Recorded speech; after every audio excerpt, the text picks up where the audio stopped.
Now, look, when the New Zealand Open Championship tees off in February next year, organisers will be hoping they can back up on the success of the 100th edition, which saw big names like Michael Campbell return to the course. And while the structure of the event will largely be the same, this year, or next, it's this season basically, it'll carry a new name.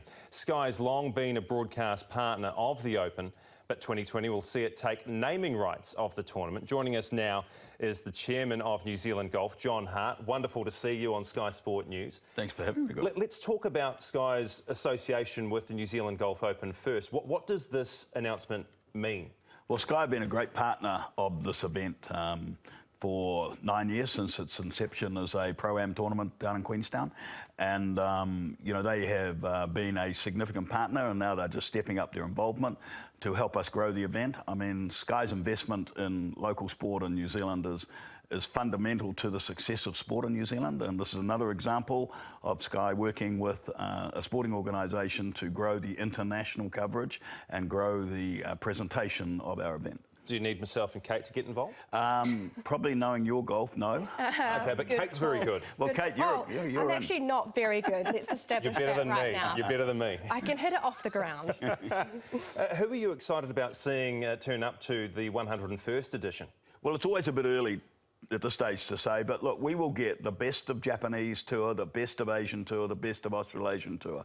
You know, we've had a policy right from the start. We're not going to pay appearance money, and we're not going to go to the extent where we put the tournament, expose the tournament to financial risk in that way.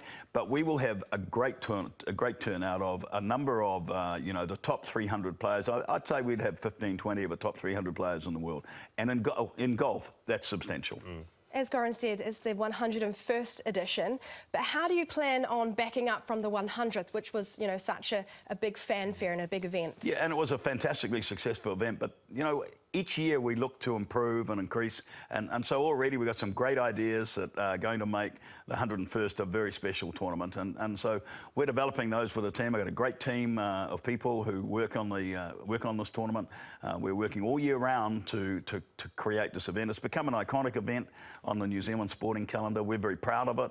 It's done a lot to showcase New Zealand. We've had great government support, great local council support, great international sponsorship support, and collectively now we've grown the tournament to its position where, you know, it's well established as certainly the leading Pro-Am tournament in the Asia Pacific.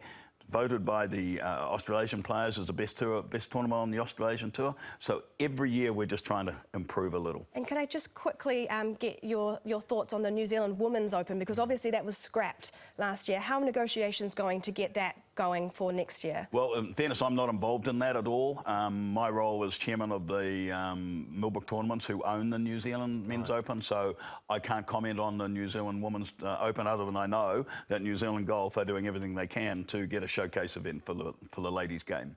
Reach into your back pocket, pull out your rugby hat. Let's talk Rugby World Cup. Now, the officials have been announced for the quarterfinal fixtures. How do you feel about Nigel Owens and his involvement in the All Blacks fixture? Fantastic. I think he's a great referee. I think we're very lucky to have him. Look, I think the refereeing's been a problem, not so much the refereeing, but the interpretations of the tackle rule and the cards that have gone up. But look, I think Nigel Owens, I think the referees will understand how important it is to keep 15 players on the field if they can. And you know, we're in for 4 great quarterfinals. So do you see the interpretation changing for the quarterfinals? Because obviously they've been referring to the letter of the law, and we've been seeing a lot of yellow cards, red cards, people being punished after the fact as well. Do you think it'll change? I hope it does. I mean, I just think they just need to be a bit more moderate and look at intent and look at outcomes, rather than just say immediately someone's hit someone on the head. I mean, most of them have been totally accidental, and so I think the interpretation's been too rigid. I'm hoping that we don't see that. You know, there's 4 great quarterfinals set up. It would be terrible if one of them was affected by, you know, a red card early in a game, which takes a game away from the opposition. So I'm hoping that we see a more balanced approach to refereeing in the next over the weekend and in the 2 weekends following. And we've been talking this morning about the All Blacks trying to shrug off those losses to Ireland. What challenges do you think Ireland presents for the All Blacks, and I guess how do you think this match is going to play out? I'm glad we're playing Ireland. Contrary to a lot of people, I think Ireland are a really good competitive game for us. We need one. We haven't had much, hard rugby in recent weeks. Ireland, we know what they'll bring. We'll have to be on our game. But look, the All Blacks go into this game with 31 people fit, all in form. We're in a tremendous position. I don't underestimate Ireland, but I think we can beat Ireland. The challenge for me is if England get through Australia, which I think they will, I think the England game becomes a very, very major game for the All Blacks.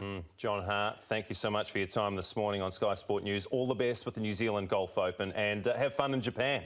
Thank you. Brilliant.